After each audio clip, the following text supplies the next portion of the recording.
Institutional trust. We'll talk about that tonight. We didn't take part in that communist op, and we look good because of it. All that and so much more coming up tonight on I'm Right.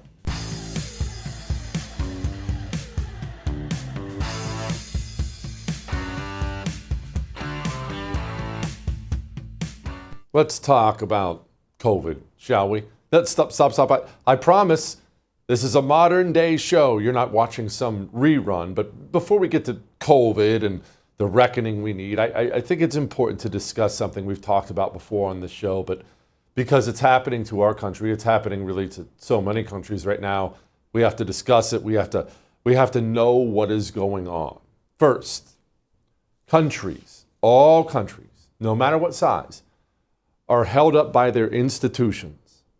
It's institutions that inform people, that train people, that produce the next generation of this or next generation of that, all kinds of different institutions, educational institutions and government institutions and entertainment institutions and religious institutions. These are the pillars that hold up a country. But something happens to all countries over time, really all of them. If a country lasts long enough, it's almost inevitable. The institutions that hold up the country will be taken over by corrupt, selfish, evil people, and they will rot out the institution. And once the institution gets rotted out, well, again, those are the pillars that hold up a country. The country will begin to crumble as the institutions begin to crumble. Now, this becomes magnified in communist countries because communists have always believed that you take over these institutions. The communist knows what I just told you is true. He's always known it. The institutions hold up the country, so you have to take them over. You conquer these institutions. Now, we here in the United States of America, we don't trust our institutions anymore. And look, it's really all of them. We're going to talk about COVID and our media institutions and government institutions, our medical institutions, but it's really all of them. And you're starting to see poll numbers, news stories about this, about the institutional trust that has been lost. The American people do not believe it when the FBI says something. They don't believe it when CNN says something. They don't believe it when the CDC says something. But why? Why don't you believe them? Is it you? Are you just growing old and cynical like I am? Of course not. It's not you. Once trust has been violated, almost impossible to earn it back. Once I lie to you, that's why we try to never do that on the show. Once I lie to you, then you don't believe what I say anymore about anything. I could tell you the sky is blue, and you'll be skeptical because I've lied to you. Which brings me to COVID. You remember this stuff, right? Here's what I want you and America to know. Those projections are definitely sobering, but they don't have to be our reality. If we really do our part, stay at home, social distance, then we can flatten our curve even below those projections. Social distancing is absolutely critical. And if you can't social distance and you're outside, you must wear a mask. Other than wearing masks, washing hands, avoiding crowds, and social distancing, what more on a policy level do we in the United States need to be doing? Well, what we've got to do is make what you just said, Jake, uniform, not spotty. Everybody's got to do it. There's no excuse not to do that right now because we know that can turn things around. The media, medical professionals, politicians all across the country, social distancing, wear a mask when you're outside, social distancing. But let's remember the fallout from that. Why did your child's school close? Why did your child forget how to read, miss graduation, had their senior year of sports canceled? It's because of social distancing, because of the idea that you should stand 6 feet away from everybody in society, as if you can structure a society like that ever. Why did they take down the outdoor basketball hoops in my area. Social distancing. My governor, Republican Texas Governor Greg Abbott, told restaurants to close. That family business of yours, shut it down. Why? Social distancing. Why do you still have those now slightly faded footprints in the grocery store where you're supposed to stand and then someone else stands up there? Social distancing. We completely reordered a society of 300 million people because of the idea of social distancing. Wow. How did they come up with that idea? And the 6 feet is a perfect example of sort of the lack of rigor around how CDC made recommendations. Nobody knows where it came from. Most people assume that the 6 feet of distance, the recommendation for keeping 6 feet apart, comes out of some old studies related to flu, where droplets don't travel more than 6 feet. We now know COVID spreads through aerosols. The initial recommendation that the CDC brought to the White House, and I talk about this, was 10 feet. And a political appointee in the White House said, we can't recommend 10 feet. Nobody can measure 10 feet. It's inoperable. Society will shut down. So the compromise was around 6 feet. Oh, they made it up. No one even knows where it came from. Maybe an old study on the flu. Your school, your business, your life, your outdoor basketball hoop, a $20 trillion economy destroyed, and our institutions made up the reason why. That wasn't the only thing they made up. Let's drill down for a moment. Believe me, we're going to get to the modern news. Let's drill down for a moment on the masks. Remember what they said about the masks and children? What about children who are between the ages of 0 and 12? And, we have to treat them as unvaccinated. So yes, those children still do have to wear a mask to protect themselves. If the child, which obviously elementary school kids are not vaccinated, they should wear a mask. And I'd be almost guarantee that most of the schools are going to say, you have to wear a mask. Every student wear a mask. It's that simple. What masks do is masks stop transmission. So universal masking is going to be very helpful to keep kids safe. We are not doing enough. We have these restrictions in place for a reason, but I think people may not be taking it seriously, as in schools are closed, but parents are still getting kids together for play dates. That shouldn't happen. That mask never did anything.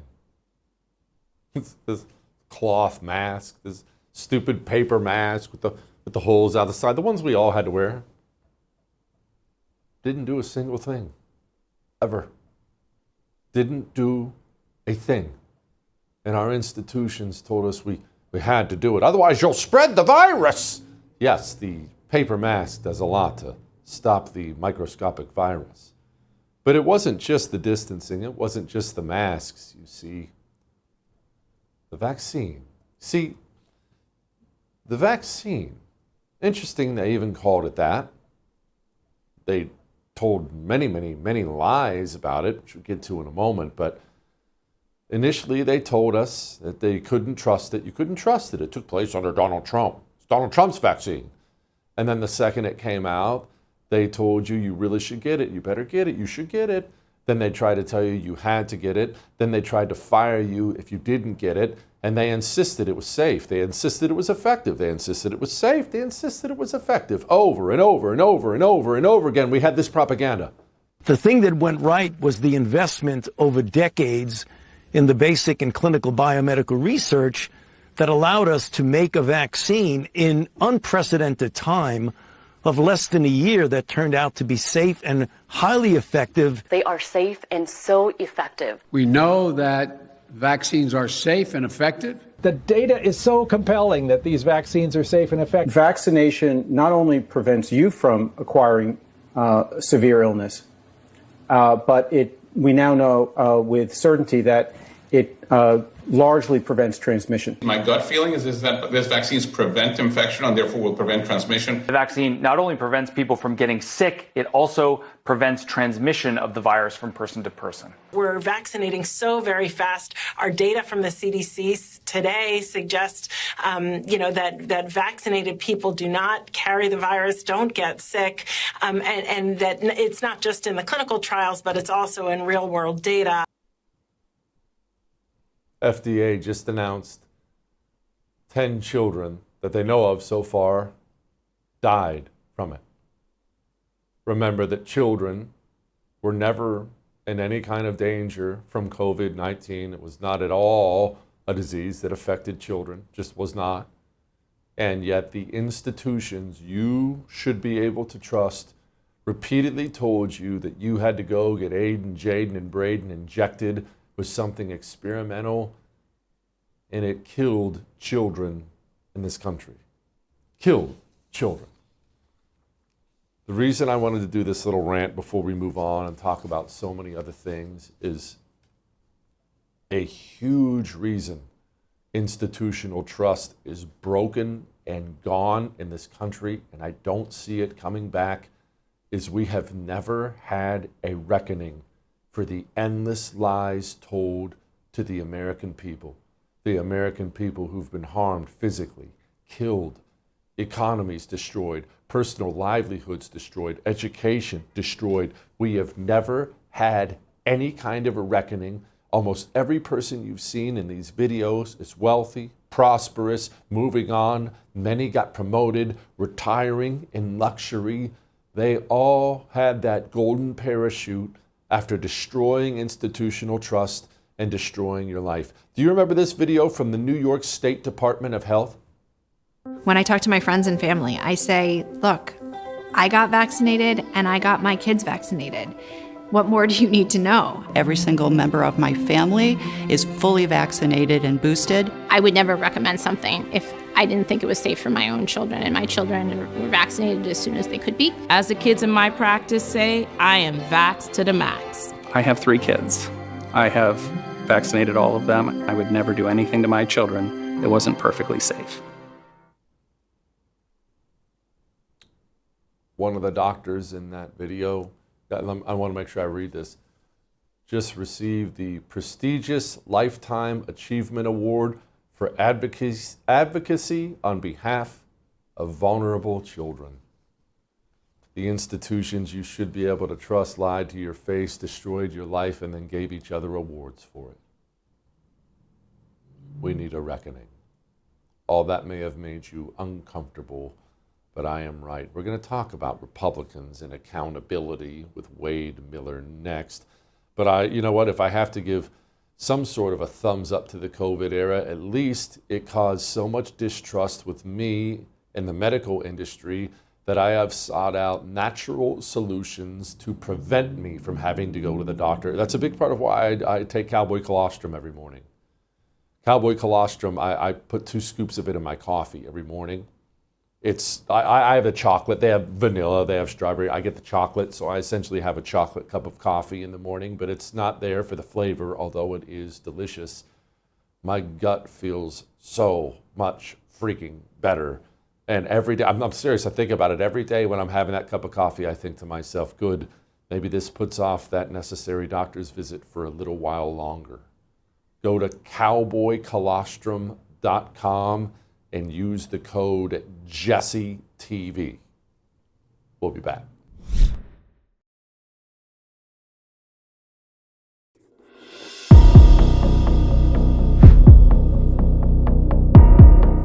Well, I want you to reach back. I want you to reach over your shoulder right now and pat yourself on the back, because remember that conversation we had yesterday about how you never, ever, ever take part in communist ops because you recognize them for what they are. I know you didn't, especially after our talk last night. Congratulations. You are significantly smarter and braver than most of the elected GOP. Joining me now, Wade Miller, Senior Advisor at the Center for Renewing America, also United States Marine. Wade, it was very clearly a communist op. Well, I guess is a communist op. They're running against Pete Hegseth, anyone with 2 brain cells. And, well, I won't go into what else you have to recognize it. But Why can't the GOP recognize it, Wade? They're just not in a wartime footing in terms of articulating the fight. I think that they have relied for far too long on the president and the vice president to lead the rhetorical argument against the left. And so, we take out a couple of foreign terrorist operatives working with cartels who are invariably probably working with China to destabilize our communities through their operations. And it doesn't go perfectly according to the way they want it to go. And so they just completely start abandoning the fight and ceding the ground. And at the end of the day, what are we guilty of here? We're, the Secretary of War ordered a strike on a foreign terrorist target in international waters. Big deal. This used to happen on a daily basis just a few years ago for the better part of 15 years. Wade, the strikes themselves, we have 15,000 troops in the Caribbean. We have the Navy down there. Everyone knows the story. Trump made an announcement on social media that he's closing the airspace. It sure looks like Venezuela is going down. At least the regime is going down. At least that's how it appears right now. My concern is not the collapse of the Venezuelan regime. You can list all kinds of reasons why that would be a good thing.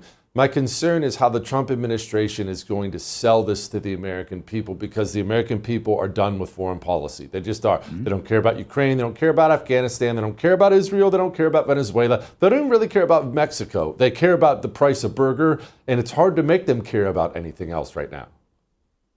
That's right. In the broader, kind of conception of all of this, we're tired of forever wars. We're tired of nation building as a nation. And, I think that the realist position here has long been that, we're okay with military strikes, but they need to be in the interest of the United States, not running around chasing people that live in remote mountains on the other side of the planet for 20 years and spending $3 trillion.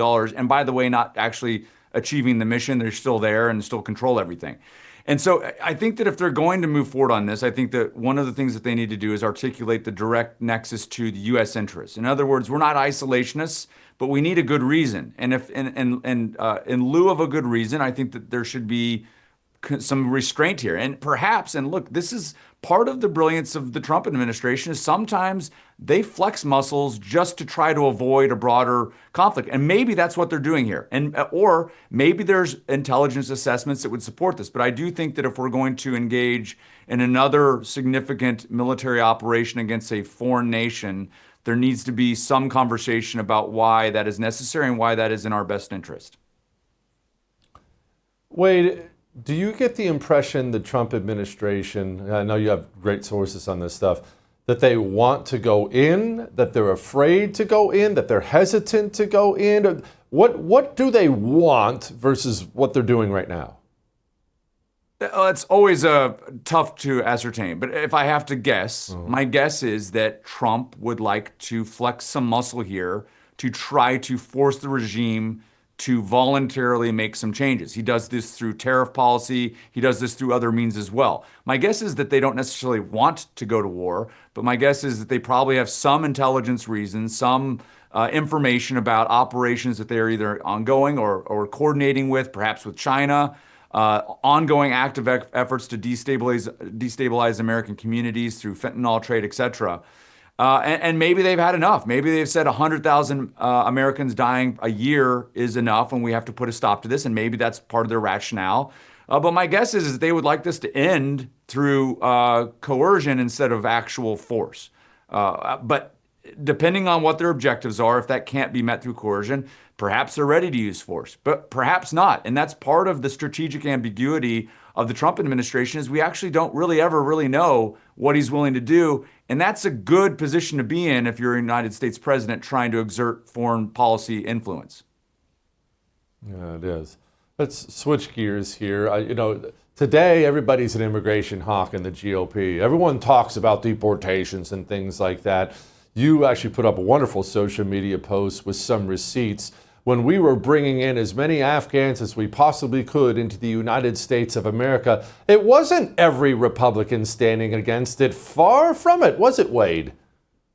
No, in fact, we were probably in the extreme minority at the time when we were calling for, and we wrote a couple of papers on this at the time, saying that we shouldn't be bringing anyone here. We should be resettling these Afghans regionally, but in the area of Afghanistan, or as close as we can possibly get them, but definitely not in the United States. And look, a lot of guys are on the ground. I served in Iraq 3 times in the Horn of Africa. I was never in Afghanistan, but I've dealt with interpreters, and I've talked to a lot of Afghan veterans, combat veterans who dealt with interpreters and other people that worked with the United States government. And like they fall into different categories, but like even in the rosiest scenario, let's say that they dislike the Taliban and they wanted to succeed. That doesn't mean that they're culturally suitable for admittance into the United States. Something like 90%, 90+% of Afghanistan, people who live in Afghans, they believe in killing apostates. They believe that people who lead the religion of Islam should be murdered. They believe that sometimes suicide bombings are justifiable. It's an absurd amount of the population there that is culturally radicalized. So just because they weren't part of the Taliban or Al Qaeda or ISIS doesn't mean that they're not radically, at odds with American culture and values. None of these people should have been brought here, but we were morally browbeat. These people stood up for us, fought for us. Well, first of all, no, we fought for them. We went to their country and helped their fighting age males have a chance at potentially at a future. I would argue that was always going to be a failed mission. They're not capable of sustaining democracy, but we died and bled and lost treasure and life helping them. We did them the favor. They owed us to help us to do that if they really believed in their country and getting rid of the Taliban. We don't owe them a damn thing. So I always objected to this browbeating, especially from other veterans, because they had one interpreter that they created a bond with, and all they talked about was, soccer or something like that. But they never really got into it. Like, do you believe in Bakabazi? Do you believe in child marriage? They never got into it with these people. And so we never should have brought any of these people over here. And we're now reaping, the rewards of bad policy in the form of people that are radicalized doing really bad things in our communities. Gosh, it's freaking terrible. Wade, thank you, brother. I appreciate it. Well, you want to hear from someone who's on the back end of all this? The mass importation of foreigners, Islamists? Connor Tomlinson's in the UK, and he is, my heart breaks for the guy. Just like Tommy Robinson and those guys, they're just watching their country end. We'll talk to Connor about that in a moment. I want you to end something. I want you to end the purchase of gas station chips, grocery store chips. You don't need them. I would never have said that to you probably a year ago. I would have laughed in your face if you told me, well, there's healthier chip options, because I've tried a few of those and they're disgusting. And I'm not going to eat anything gross. But kept hearing, massive chips, massive chips, massive chips. Okay, all right, fine. I get a few bags. Actually, I got like 4 bags. They have a bunch of different flavors. They're the best chips I've ever had in my entire life. It's just 3 ingredients. You can eat, imagine eating chips guilt-free. Best chips I've ever had in my entire life. And you don't feel gross when you're done. Imagine putting your feet up this Saturday, watching college football, laying waste to an entire bag of chips, guilt-free. Sound good? massachips.com/JesseTV saves you 25% on your first order. Go try a few bags. We'll be back.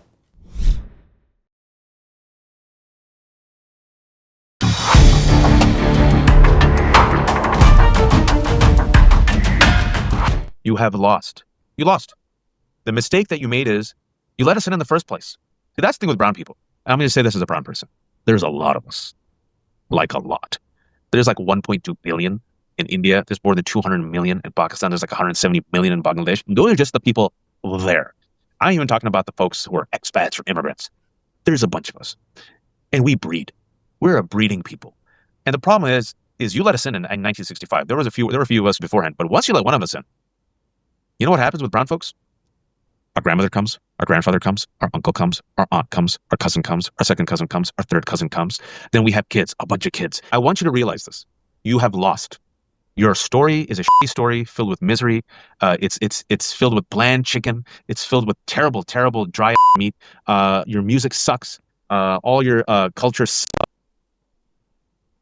Okay. Well, look, I'm going to try to use some modern language because I have 2 teenage sons and they're trying to get me up to speed and not sounding like an old man. You know what that's known as? That's known as rage bait, right? That's just designed to get a rise out of you. But there's some truth in it. And sadly, my friend Connor Tomlinson knows a bit of the truth of it. Joining me now, the host of Tomlinson Talks on YouTube, which is wonderful, by the way, Connor Tomlinson from across the pond. Connor, rage bait as it may be, he's not totally wrong, and you're experiencing it in your country, aren't you? Sadly so, Jesse. I mean, far from me to agree with Wajahat Ali in the present, but the mistake was, and he's right, letting them in the first place. Because as much as this might be hyperbole, it would never occur to you or me, were we a guest in someone else's country, to speak in such terms, in such derisive terms, about the people of that country, at whose expense we are largely living. And make no mistake, Wajahat Ali is living at our expense because he has made a lucrative career until fairly recently when the New York Times doesn't want to publish him, writing anti-white hit pieces and talking about just how much better Muslims are than Christians in the United States, so pork-barreling a living off the back of insulting the identity and faith of heritage Americans and those of founding stock. And I tell you what, the Founding Fathers would not recognize him as one of your countrymen. And back in 2019, he was giving puff piece interviews to Rashida Tlaib and Ilhan Omar, saying that it is completely unfounded to say that Muslims across the world don't like America. Well, I tell you what, Wajah, if I would have gone back in time and shown you this, turns out Muslims like yourself probably don't like America all that much by the sounds of it, especially when, again, in 2019, he blamed all people who have said that Islam might be incompatible with the United States for the Christchurch massacre in New Zealand at the time. So he is yet again demonstrating his willingness to attribute collective guilt and collective derision to white people despite sharing a country with them. As for the Pakistanis that share a country with me, Jesse, as you've pointed out, the Pakistani rape gang scandal is ongoing, still in Britain. Despite being amplified back in January, the Labour government still hasn't appointed the head of the inquiry that they were dragged kicking and screaming to committing to. 5 survivors have resigned from the panel, calling for the minister in charge, Jess Phillips, to resign. But Keir Starmer has said he retains confidence in Jess Phillips, despite her spending more time complaining about Elon Musk insulting her than on the inquiry itself. And advisors on the inquiry panel talked down to the survivors and told them, don't blame brown men for the abuse you suffered as a child, despite the gangs being overwhelmingly family and drug gang networks of Pakistani men with some other Muslims involved, abusing white non-Muslim girls because explicitly they were white, because they were not Muslim. The family members of the predators justified it because they didn't want to be seen as, quote, siding with the white enemy, and they blamed the girls because they dressed immodestly by Muslim standards, and as one perpetrator said in a transcript that's now been read out in Parliament, they were here to, quote, F white girls and F the government. That rhetoric sounds a hell of a lot like the sentiment that Ali was displaying there, just in more vindictive, vile, and violent fashion over in my country. Connor, President Trump has started talking about something called remigration. Can you explain what that is, and can it potentially save places like not just America, the UK, which I would really love to see the UK turned around and saved? Can it save us? What is it? Well, as would I, Jesse, and I'm very appreciative of your State Department as well as President Trump for sounding off on this issue.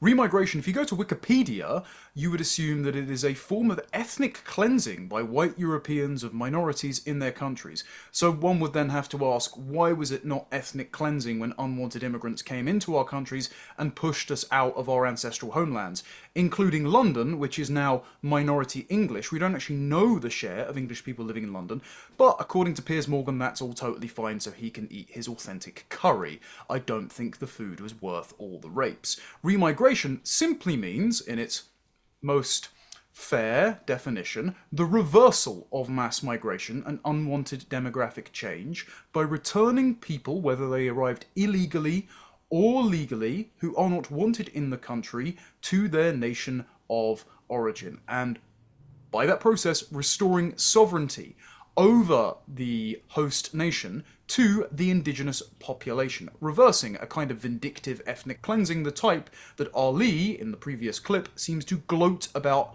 using migration to do.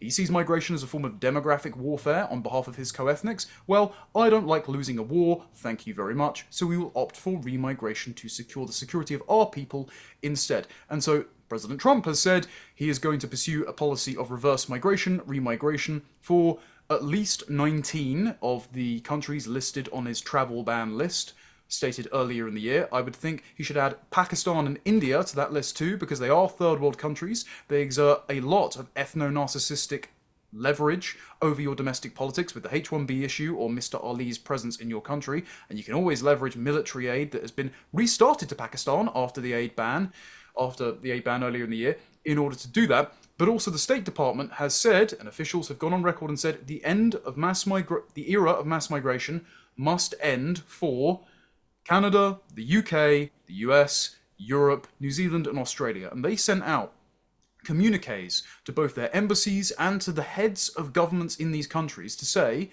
embassies, you need to start monitoring migrant crime, anti-white DEI policies, white flight, and consider all of these as human rights violations, but also to the governments like Keir Starmer, who is very sore about accusations of two-tier justice, you need to stop unduly penalising the speech of your native population whenever they have a negative characterisation of immigrant groups brought into their country at their expense against their wishes, while allowing immigrants who commit violent crimes to go free. And that's particularly pertinent at the moment because the State Department should be aware that our Justice Minister, David Lammy, who has called for reparations against whites in Britain for the sin of slavery, is about to abolish jury trials. He is about to remove jury trials in the country that gave the world, including our wonderful cousins across the pond, the presumption of innocence, Blackstone's formulation, and Magna Carta and common law. This tin pot anti-white racist is running our government alongside Keir Starmer and is about to abolish the ancient customs and liberties of Englishmen while letting migrant criminals get off scot-free. It is unacceptable, and I'm very thankful that President Trump and the State Department are pushing for this in your nation and mine, because it sure as hell isn't coming from our government. Connor, you hang in there over there, my brother. I'm wishing you the best, as always. Wonderful.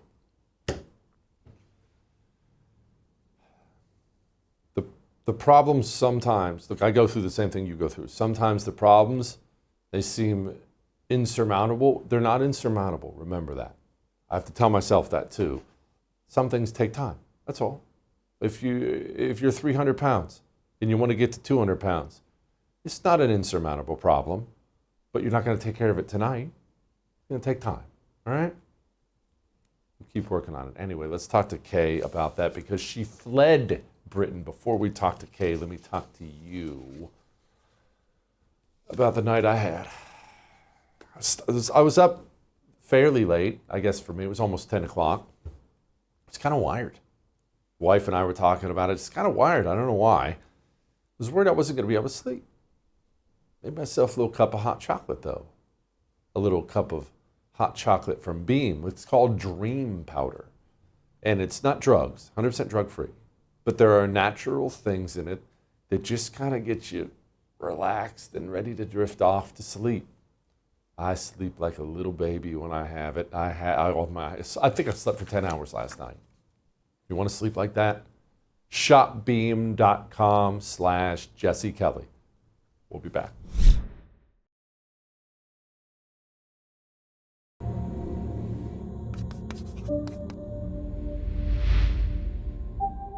All right, we're going to talk about universities here in a moment, but before we do that, I want to introduce my friend, you know her well on the show, Kay Smythe Hill, writer and social scientist. The reason I wanted to introduce Kay first is, Kay, what's a social scientist? That sounds like a lot of hippie gobbledygook. It was actually what I was qualified under on my old visa. It is kind of a little bit of gobbledygook, but I basically analyze groups of people down to the individual. My personal specialty is trying to mitigate the apocalypse because most of the worst apocalypse catastrophes come from people being idiots. So that's what I study, and I put numbers and data towards it. So I can say definitively that people en masse are usually pretty stupid, especially at universities.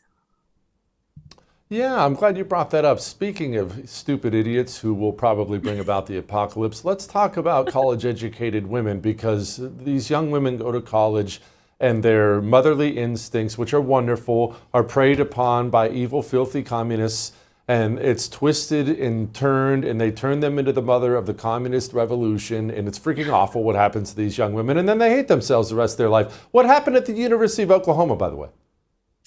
So we had a young woman who submitted a paper, albeit not the best paper I've ever read, but still, she submitted a term paper for her gender studies, bless her heart, course to her professor. So gender studies is like part of a psychology major, I guess. I don't know.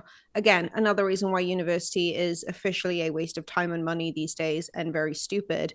But she submitted this term paper to her psych professor. But her psych professor is transgender and really didn't like the fact that this young woman sourced a lot of her evidence and a lot of her claims from the Bible. Now, Jesse, I could sit here and waffle on all day about how to write a great academic paper. I've ghostwritten many for many American students myself. It's a very easy thing to do if you know how to read and write. But this transgender person, firstly, why is a transgender person teaching psych? Surely you have to have decent psychology to be able to teach psychology. And if you can't even understand that you were born a specific type of gender, probably shouldn't be teaching psychology about it. You might have a couple of biases there that kind of render you ineffective in that setting. But yeah, she failed, or this man, I think it's a man pretending to be a woman, is the way that I read it. But this man pretending to be a woman failed a student because she sourced from the Bible and just really didn't like that. So there's now a huge discrimination case going on, and I hope the student gets everything she deserves for it, because it's ridiculous and just, you know, again, bleeds into that stupid communist indoctrination nightmare apocalypse that goes on in most of our schools that we were just talking about. Just utterly stupid. It does.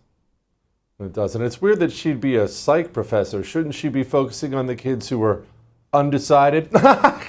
Anyway, Kay, where are the Christian leaders in all this? It seems like the LGBTQ demon mob tranny brigade, they're always happy to declare that it's an open war with God, open war with the Bible. And I don't see that same kind of vigor from the other side. Am I missing it?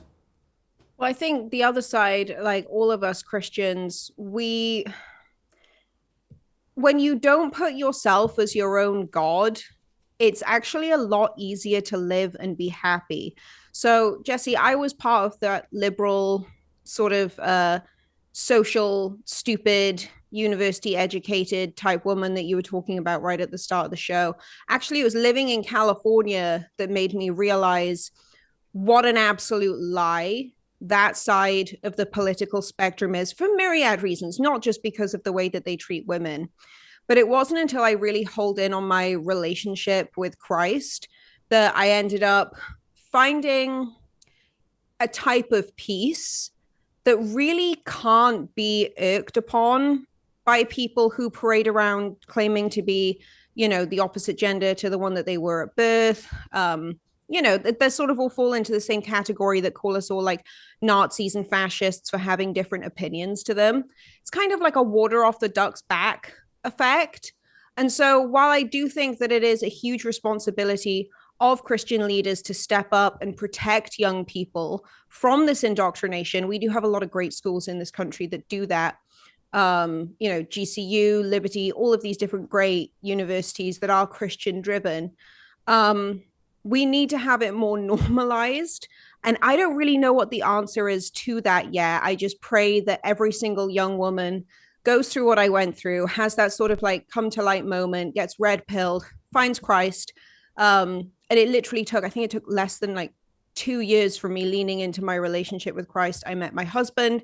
I'm now in my 3rd trimester, and it is the best thing I have ever done. So much better than anything, no offense, work related that I've ever done, except for obviously being on Jesse Kelly, duh. Well, yeah, that's the highlight of your life. And for most people who don't realize it, the third trimester, there's only 3 of them. So that's the third one of these. Okay, before I let you go, Gavin Newsom. The story's out that he's swooping up mega donors on the Democrat ticket. It's kind of common now to look at Gavin Newsom and think he's got a real shot at being the Democrat nominee. Now, I find him to be repulsive with the hand talking and the slick back hair and everything else, but I'm also not the demographic that may swing one way or the other next election. Do women find this guy appealing? I've never met a woman who finds this guy appealing. I think what Gavin Newsom presumes, like a lot of Democrats, is that all you have to get or all you have to be in order to be successful as a politician in this country on the Democrat liberal side is to have sort of like a lot of hair, big teeth. He's very loud. He sits like a girl. He's a compulsive liar. There are literally bodies lined up on the street in his state. Women in his state are some of the most victimized in the country, maybe even the Western Hemisphere, because of the policies that this guy has pushed. So I hope that all of this is just this sort of sicko, small world echo chamber that exists around Gavin Newsom, because as much as he might not realize it, he is part of the globalist elite. He's inherited that position.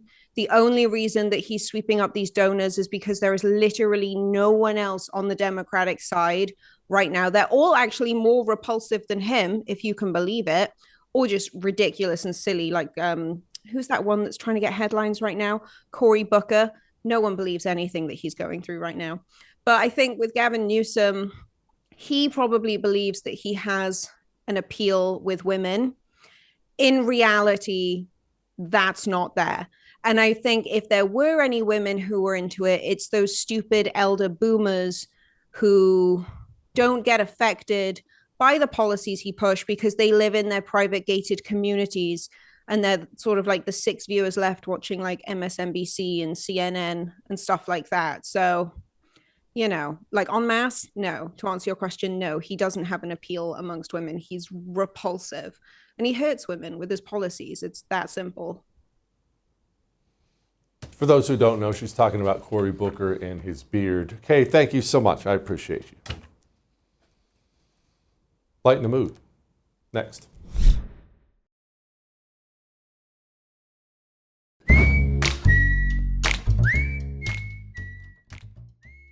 All right, it's time to lighten the mood, and I'm going to stay calm, all right? We've had this conversation before. If you've watched this show for a while, you know we've had this conversation before, but there was a story out. There was this little video. I think it was ABC News who put it out, and there was a black bear. Black bear's standing there, a couple women looking at the black bear.